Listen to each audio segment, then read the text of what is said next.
মহাকাশ স্টেশন মানুষের মহাকাশ অনুসন্ধানের অন্যতম গুরুত্বপূর্ণ অঙ্গ। আন্তর্জাতিক মহাকাশ স্টেশন থেকে শুরু করে চীনের তিয়াঙ্গং স্টেশন পর্যন্ত এগুলো মহাকাশ গবেষণার ইতিহাসে অসাধারণ অবদান রেখেছে। সম্প্রতি বিভিন্ন মহাকাশ স্টেশন ভেঙে পড়ার খবর শোনা যাচ্ছে। এর কারণগুলো কি শুধুই প্রযুক্তিগত ত্রুটি, নাকি এর পেছনে রয়েছে আরও গভীর কোনো সমস্যা?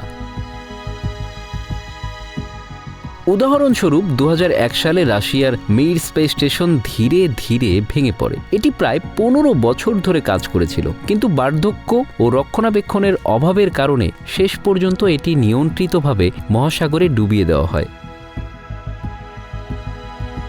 প্রযুক্তিগত ত্রুটির পাশাপাশি রক্ষণাবেক্ষণের অভাবও বড় একটি কারণ। মহাকাশ স্টেশনগুলির জীবনকাল নির্ধারণ করা হয় তাদের রক্ষণাবেক্ষণের উপর। তবে একবার মহাকাশে পাঠানোর পর নিয়মিত রক্ষণাবেক্ষণ করা খুবই চ্যালেঞ্জিং। প্রয়োজনীয় সরঞ্জাম পাঠানো এবং কর্মীদের পাঠানো উভয়ই ব্যয়বহুল। ইন্টারন্যাশনাল স্পেস স্টেশনের ক্ষেত্রে বিভিন্ন দেশ মিলে এর রক্ষণাবেক্ষণ চালিয়ে যাচ্ছে। তবে অন্যান্য স্টেশনের ক্ষেত্রে, যেমন চীনের তিয়াঙ্গং, শুধুমাত্র একটি দেশের উপর নির্ভর করতে হয়। যদি কোনো দেশ তাদের রক্ষণাবেক্ষণ ব্যয় কমিয়ে দেয়, তবে এর স্থায়িত্ব কমে যেতে পারে। মহাকাশ স্টেশন পরিচালনার অন্যতম বড় বাধা আর্থিক সীমাবদ্ধতা। মহাকাশ গবেষণা অত্যন্ত ব্যয়বহুল। অনেক দেশ তাদের মহাকাশ কর্মসূচি চালাতে গিয়ে আর্থিকভাবে চাপে পড়ে। 1970-এর দশকে স্কাইল্যাব স্টেশনের ক্ষেত্রে একই ঘটনা ঘটেছিল। স্কাইল্যাবের মেরামত ও উন্নয়নে পর্যাপ্ত তহবিলের অভাবে এটি ধ্বংস হয়ে যায়। আরেকটি বড় সমস্যা হল কৃত্রিম বর্জ্য। মহাকাশে বিভিন্ন রকেটের অবশিষ্টাংশ, পুরনো উপগ্রহ এবং মাইক্রোমিটিওরয়েড স্টেশনগুলির ওপর আঘাত হানতে পারে। এই বর্জ্যগুলি মহাকাশ স্টেশনের গঠন এবং কার্যক্রমের জন্য মারাত্মক হুমকি সৃষ্টি করে।